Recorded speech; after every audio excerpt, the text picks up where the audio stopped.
Hey ladies, we are here with our first edition of what I like to call Strut to Strut Wife Chats. We talk about research and the importance of being intentional about marriage, and I think one of the best ways to be intentional is to reach out to other wives and chat with them about what they're doing well and what's not working and what did work in the past, and maybe get creative together and brainstorm. So I'm here today with our first special guest, Miss Carolyn Clark. She's going to give you a little bit of background on herself, and then we'll go from there. This is our first time, so we're going to be looking at each other some and looking at y'all, but we just wanted to give y'all an inside peek. So hopefully it works out. And if it's awkward, we'll get better with time. Maybe you'll be the next wife on the Strut to Strut chat. So, loving it. Miss Carolyn. So, I've been married for 34 years. I recently lost my husband this January, and I have 4 children. I have 3 daughters and a son, and I have 4 grandchildren currently. I have 2 girls and 2 boys, and 1 on the way. Jesus, a whole tribe. I've got a tribe. A tribe. So, thank you for taking a little bit of time to share with us. Of course. She frequently talks with me about whatever I throw out, and sometimes it's random. It's always good. It's good. Good stuff. Good stuff. Because how people say there are no dumb questions. There are dumb questions, but sometimes there are brilliant answers. Yeah. So, we're going to snap to that. So I just have a few questions for her. You'll feel free to comment or add questions. And if there's some that are brilliant, she's going to give us some feedback. I'll get back in touch with her and be like, listen, we need an answer to this one. And we'll go from there. So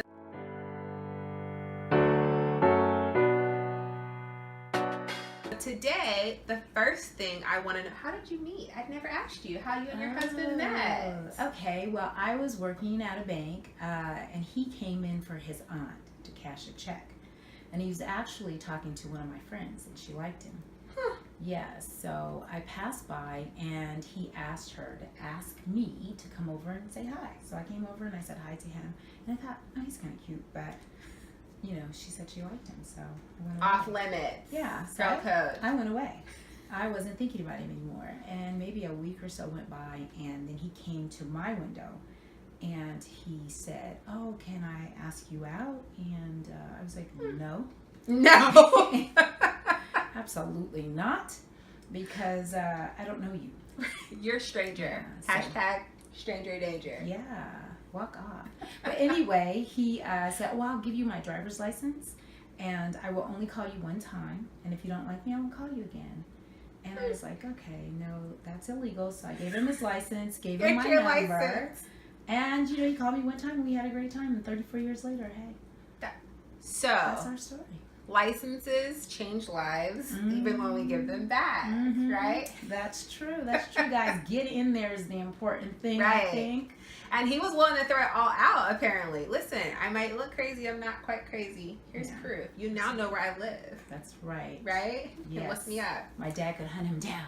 That's awesome. I love finding out how people met because I just think it says a lot about the beginning of their story and why you even went forward or, you know, positive or negative. Yeah. People are always like, well, this is how we started. It tells a lot about how things could roll out. So that's awesome. Yeah.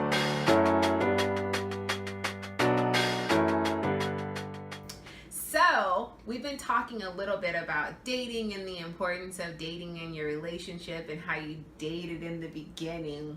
What would you tell people about dating in your marriage? Essential. Shall I put it in One quotes? Essential.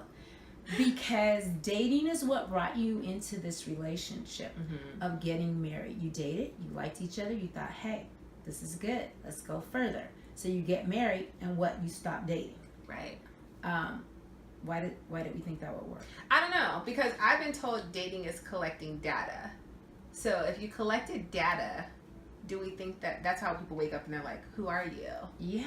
Because apparently we thought people don't change. No, that's so incorrect. That's false. So you want to keep collecting that data Right. for the rest of your life because the data updates. It does. You get upgrades. Yes. So things are changing, and when they're changing, instead of finding out about them later, why not be a part of the change? That's so nice. Yeah. So yeah, you need to date as often and as many ways as you possibly can. Yes. You know, you need to be involved in some of their activities, have them involved in some of your activities. And no matter how resistant we are, we just need to get over it. Yes. And get into it. Get it done. Yes. Yeah. Get it done. You absolutely signed up for this. You did. You know? And I think something that we talked about, and I've talked about with my husband on several occasions, you know, in the beginning when you liked me, you was trying to get this girl on a date regularly. So my question is, do you like me?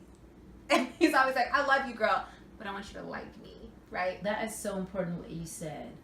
Tom Hanks, what's her name? Rita something. His wife said one time, it's more important to be liked by your spouse than be loved by your spouse. Yes. Because, like, I love everybody in the whole world, but I'm not showing up for everybody. I'm not showing up. That's right. There's only a few people that I like and love. Right. So, that's so good. I think that is so important what you're saying there. You need to keep liking your spouse. Yes. And something I always say is your spouse has to be your best friend. Because we treat our friends so well. We have so much grace for them, right? Like, yes, it's not like they don't get on our grace. Right? It's not like they don't get on our nerves. No. But we're in it to win it. This is my friend. We have titles for them, BFF. Right. But your spouse is just your husband. Yeah. My dude. Or your, or your wife. And you really have to think about that. What does that say about what we're expecting about our marriage? Yeah. He should be getting titles.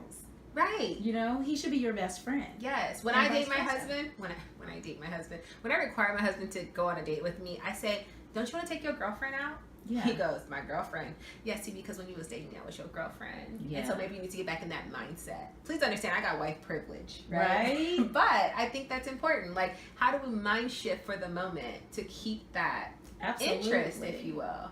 I like that. Absolutely.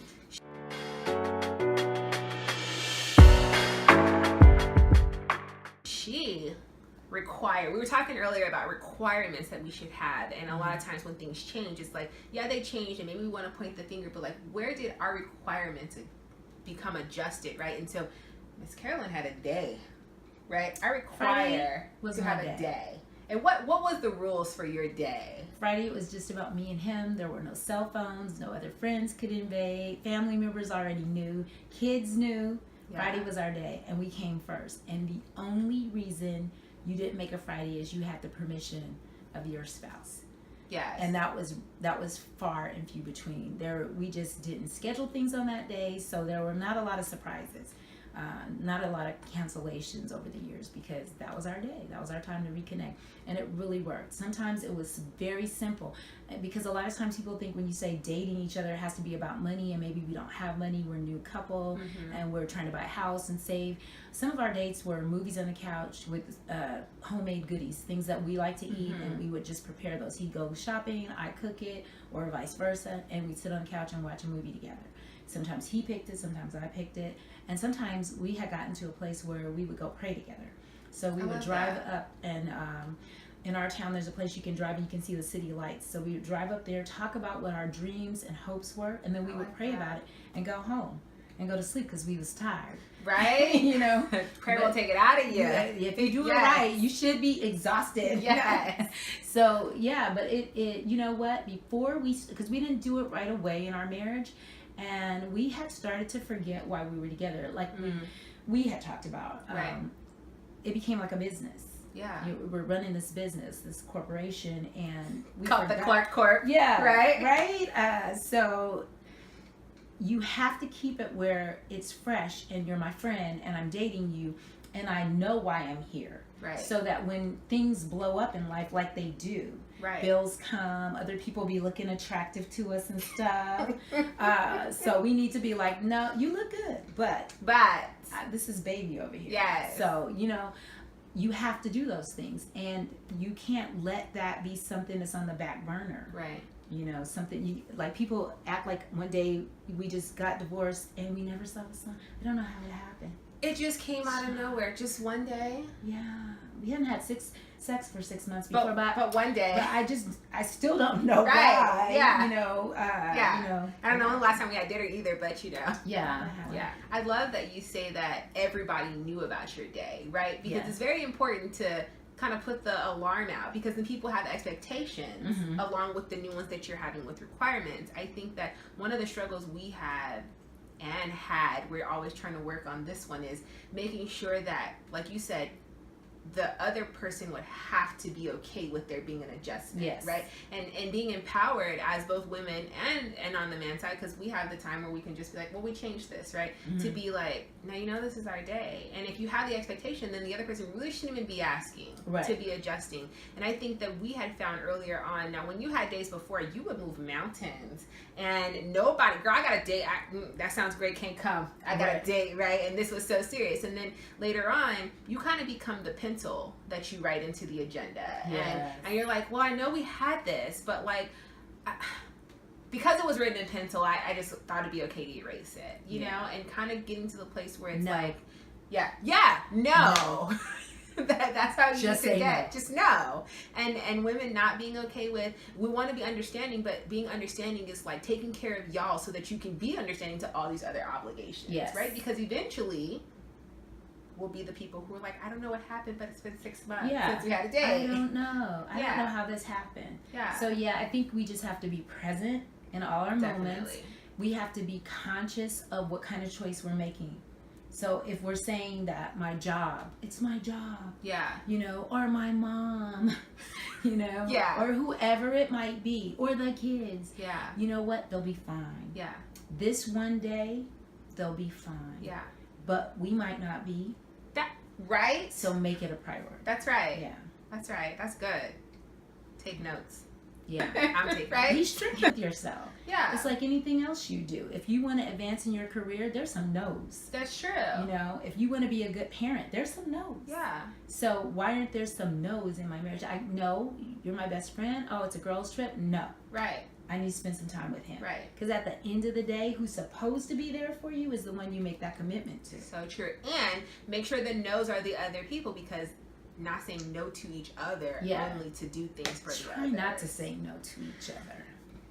Try not to say no.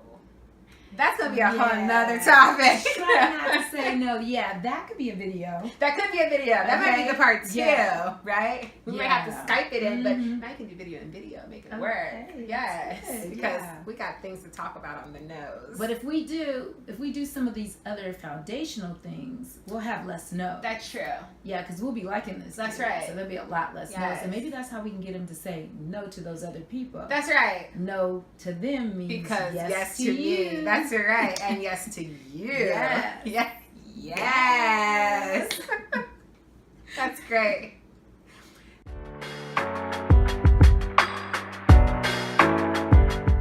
So I've been having this thing, and I don't know if you all know yet, but I'm going to ask Miss Carolyn, if you had to use a few words to describe marriage, what would be your words? And then I'll share what I've come up with for myself. Okay, a couple words for me. It's messy. It's hard, and it's beautiful, and it's all of those at the same time. I like that. It's all of them. And I kind of relate it to, for those of you who have children, you know what I'm talking about. Like, they're beautiful, and then it's so messy you can't believe it.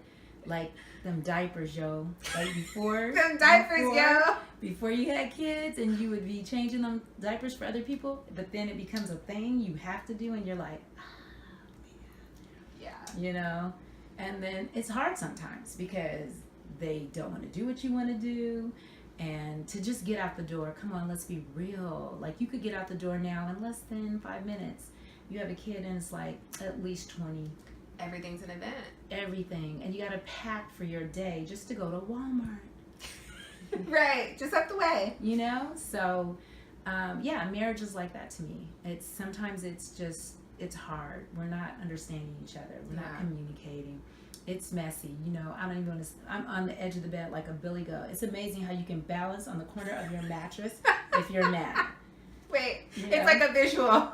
You can't even right to the edge. Right. You can't, but you're like, I will not touch you. Right. That's all I know. Right. So, but it's beautiful too. It's like when you go through things and you have a built-in support system, like home, you know. I might have had a hard day at work. I might have just lost my parents.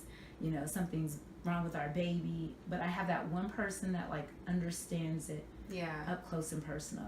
And you can talk to everybody else, but they're not going through it. So this person's going through it with you. My husband was sick. He had cancer. Mm-hmm. And I was going through that with him. Yeah. All these other people understood. They were there and supportive. But it was me and him. Yeah. So it was beautiful. He was so like I just appreciate this. And I was like, babe, this is what it is. This is what we do. Yeah, he was like, I'm sorry you're going through this. And I'm like, no, this is what I signed up for. Yes. For better and for worse. Yeah. You know, and I think it bears in mind for us to repeat our vows periodically. I tried to tell my guy. Repeat them. Think about I them. need them to be plastered. Like I want to make a frame, and I just feel like we should read them Yes. with one another. But you do. You have to revisit Yeah. them and re-own the words, Yeah. right? Especially the ones you wrote to each other. Like a lot of people are writing their own vows now, Yeah. which I think is a really beautiful thing to do. But mean them. Yeah. Don't write them for that day. Write them for your life. Yes. And then so that means you will have to go back and revisit them. Mm-hmm. And think about that commitment you made. Don't make a commitment if you're not going to do it. Just say, I really, really like you. Can we kick it? Yeah. Yeah. But if you want to get married, get ready to get messy. Yes. Get messy with it. You know, so invest. You know, commit, be present. And if you can't do that, just say to hey, I would say to myself, you know what, I'm just not up for it. Yeah. You know, I really, really like you, but I'm not going to be able to do this. Right. You know, and I think that's the right thing to do. I would agree. I thought a long time about those words. How would I describe marriage? Because as soon as you get married, people are like, is it everything you thought it was going to be? Is it just let me tell you what it's not. It's not daisies and lollipops. But we didn't ever go into it thinking it was going to be daisies and lollipops. No, But no matter how much you think you prepare, it's got to be a crazy joke to think that two people from two different walks of life can come together and it's just going to make sense and just merge. It's messy, right?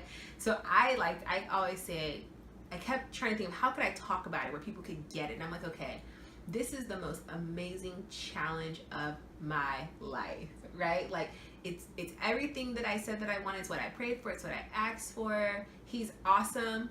He's not so awesome sometimes. I'm awesome and totally not so awesome sometimes. And every day is a challenge, right? And I'm like, so if you can find the beauty, if you will, you said it's beautiful, in all of the challenges, then it's the most amazing challenge of my life. And I think that for me is probably going to be the experience with time. And for you, messy and beautiful and challenging. It's What you hard. said? Hard. It's Sometimes, hard, right? And that was consistent. Yeah. Right. Yeah, it goes through all of them. Sometimes all at the same time. Sometimes it's just hard. And and sometimes it's just messy. And then But then sometimes it's just beautiful too. Yeah. And you're just like, I cannot believe how wonderful this and how happy I am to be his wife. Yeah. You know, sometimes somebody would just call me Mrs. Clark, and I'd be like, oh, that's me. Hey, that's yes. me. That's me. I love it. Right. You know, so I think all that description should give you an idea about your own life. Like, what is that like? You shouldn't expect anything in your life. And I say this all the time to myself and other young ladies, but you've never had a relationship that didn't have challenges, whether it was parent, child, sibling, you know, your friends. Every relationship has challenges. Why would marriage be different? So true. You know, so expect it to be challenging, but just like you don't drop your kid off at the fire station, at least in most of us, right? You know, you're right.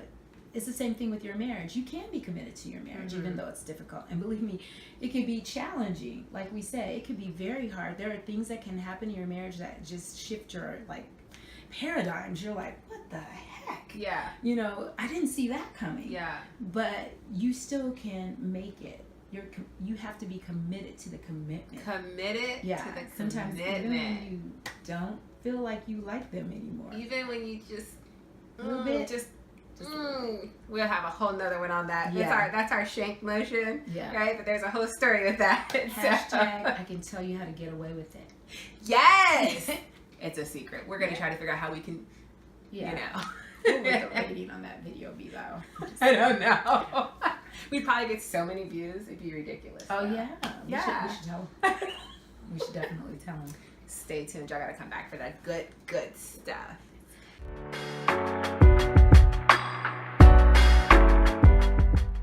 Last question, because I've just picked the heck out of your brain. If you could give advice to your previously married self, what would you tell her? I would say boundaries are healthy. Yes. And I would say don't lose yourself in this. They fell in love with you. So sometimes I think when we get married, we try to become this wife, like she's a different person than us. She's just a part of us, and it's a part of us that will grow. So over time, one of the goals that I would tell young me is that I'm going to have to stand up and have these boundaries, even if it's challenging, because I'm like really non-confrontational. I'm easy. You know, I want everything to be smooth. Yeah. But there are times when you have to say no. Yeah. And I was trying to think about if I wanted to share this one example that I have. So I will. Yes. When we first got married, my husband was in law enforcement. And so somebody was getting married, and they were going to have a stripper at this bachelor party. And I remember I thought, no, I'm not here for it. Not here for it. But I was like, but I don't want to be that controlling, nagging wife. I mean, we've only been married like 15 minutes. So, Yeah. you know, maybe I should relax my boundaries a little bit and be like, okay with that. So I didn't say anything about it. And I thought it was okay because, you know, I'm not talking about it. But then I learned something about people who are sometimes non-confrontational. We're really secretly confrontational because then we're passive aggressive. Just seeping. Like inside, I was really upset about that, more upset about it than I thought I would be. Yeah.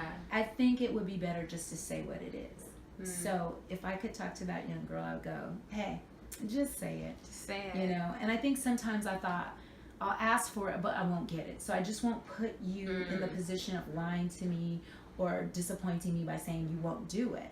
But all those things don't resolve things. Right. So those are the things that I would definitely talk to myself about and say, you know what? Say it. Mean what you say what you mean. And stand behind it and say, don't lose yourself. Have it. Don't lose yourself. Yeah. And trying to keep yourself takes work. It does. It's a process. You won't always be successful at it. And I think it takes finesse, because trying to assert what I need and want onto somebody else, which is what we're talking about, like the messy blending of two people together. Your spouse may really think what they're doing is harmless. Yeah. Maybe they've been doing it their whole life up until the point you ask them not to, so they're like, oh, you're being ridiculous about it. But here's the thing, then we need to have that conversation about how we're trying to meld together. Yeah. And how that's going to delay our melding process. When I or he does things that is so against what the other person's ideas and thoughts and wishes are, it keeps us from having the intimacy. Now, men always like intimacy. Oh, when we talk about intimacy, we got their attention. Right. Me and my older friends, we have a joke. Your husband may not be listening to you, so in the conversation every now and again, we throw in the word panties. We pepper it with panties, because then he goes, what were you talking about? Oh, I was saying the mortgage needs to be paid on Wednesday. I love but it that. snaps them too. You know, they're like, hey, what did she say? Yes. So, you know, you have to think about these things. And you have to have a lot of humor. Yes. You really do. A lot of grace and a lot of humor in your marriage, you know. They're just men, ladies. We gotta help them out. Men. And that's not a dig on my brothers. No. I am all women and I need all men. Yes. But I'm just saying, we're here to help them. Help. Yes. Help. And I think that's so good, because I'm so used to being like, well, shouldn't he know? I'm making my life harder. He doesn't know. He doesn't. I'm here to tell you, he doesn't know. If you ever hear yourself saying, I shouldn't have to tell you, just go back or rewind it, pull it back in and go, why shouldn't I have to tell you? Because you are not in here. Right. You're trying to get in here, but you're not in here. That's the best. So, you know, you really got to think about that. Nobody, your parents don't know what you're thinking. Your friends don't know what you're thinking all the time. You know, and it's a training process when we can finish each other's sentences. Yes. So that means we've communicated well. Yeah. You know, so communication. They always say communication is key. You have to work on it. You have to work on it. Yes. It's not an automatic. No. Nobody. And oftentimes a lot of words are being had and are not had. So stuff is being communicated, but we're not comprehending it. Right? Yeah, that's why we want to do that thing. Like, I like this parroting thing. So what I heard you say was, Yes. you know, to make sure they understand, because we use a lot of words in our culture and society. We use a lot of words like to die for, and you know, a lot of slang. It means one thing to one group of people, it means something else to somebody else. Right. And you don't know the background of your spouse like that, where I might be just saying, it's okay, and they're like, oh, it's okay. And then you're like, no, when I say it's okay, it's not okay. Right. It's Right. like, what? I just said okay. Yeah, I just said okay. Like, go ahead and do it. Which really means I dare you to I do wish it. you would Right. do that right now. Right. And he was like, I didn't read all that, and you're I'm okay. so confused. Yeah, so Yeah. try not to be confusing. Let your yes be yes and your no be no. That's all. Yeah. I've truly enjoyed our time, and you being willing to just get on here and be authentic and share, because that's what we need to do. We've talked so much about wives, and in your 34 years, the things that you've had to learn on your own, observe from others, but sharing truly is caring, right? I knew you were going to say that because I got preschoolers. Like, Yes. yeah. Like, we It's really true. have to learn how to like be there for each other and be okay with it, right? I appreciate your time. Y'all drop us some comments, give us some thumbs up if you were feeling these kind of things. We're hoping to keep getting, you know, a wife here and there to share the goodness, and we continue to learn together, laugh together, cry together, but wife together, because we are strutting it out, right? Thank you so much. See y'all.